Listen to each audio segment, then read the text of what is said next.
everyone, welcome back to the family gardens here at Prairie Road Organic Seed. We were finally able to transplant all of our cold-tolerant crops into the garden. So I thought I'd share with you the methods that we use to do the transplanting with ease.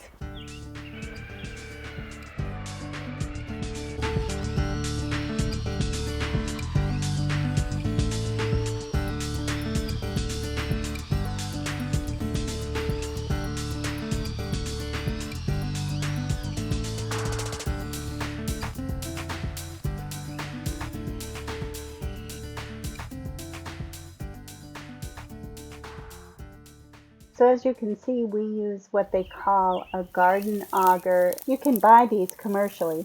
They might be called the plant auger or a bulb auger as well. For those of you that are in that DIY camp, I just want to show you how Dan made his. He cut a small piece out of an old auger and welded a bolt in one end to put in the chuck, and then made a pointed tip on the other end to drive it into the ground, and helps with accuracy.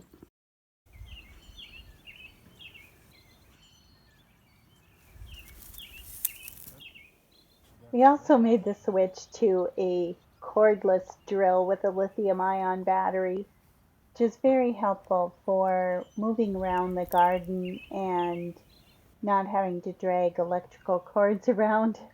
But in this video, Dan's using an electric drill. Somehow I lost the footage with the cordless drill when I was downloading it. So these are some of the plant starts that we're going to plant today, our lettuces for our Dakota lettuce mix. Aren't they gorgeous? So the first thing that we do is to make a chart and write down everything that we plant so we have an accurate record of where we planted what. Then we mark off the row so we have the correct spacing in between plants. Lettuces are at a foot apart, whereas kale, broccoli, and cabbages are 2 feet apart. A couple of words of caution about using this method. If the soil is too wet when you're augering your hole, you can end up smearing the outer edges and it makes like a mud bowl. It's very difficult for the roots to make their way past that barrier. So under wet conditions, you might want to dig by hand. As you just noted, make sure you know where your cord is and that you avoid your electrical cord. One advantage of using a cordless drill. And now we're ready to transplant. And just a note, as you can tell by the light, we plant late in the day, usually in the evening after supper if we can. We remove the plants from their container and set them next to the holes. We try to plant as quickly as we can. We limit the exposure of the roots to light. Just place it in the middle of the hole and then gently build the soil around each of the plants. And someone follows close behind watering as we plant. Here are the holes for lettuce. You can see those are spaced 1 foot apart versus the 2 feet for the cabbage, kale, and broccoli. Then we place the plants where they're needed. We unbox them one at a time, lay the plants out, and begin transplanting.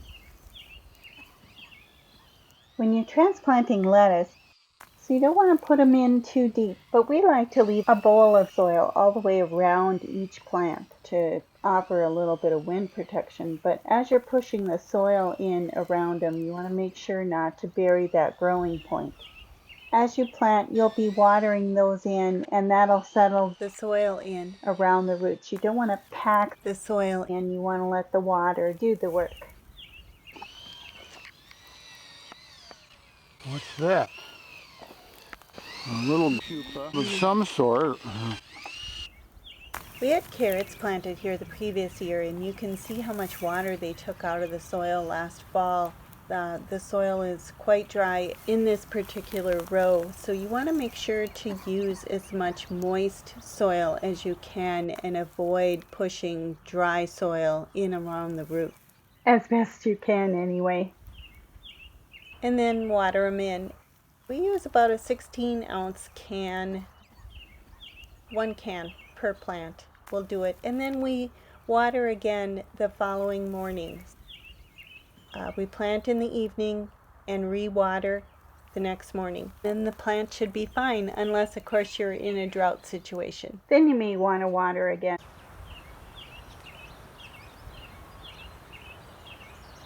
Thanks for joining me here in the family garden. We hope you enjoyed the visit. If so, please like and subscribe. Thanks, and we'll see you again next time.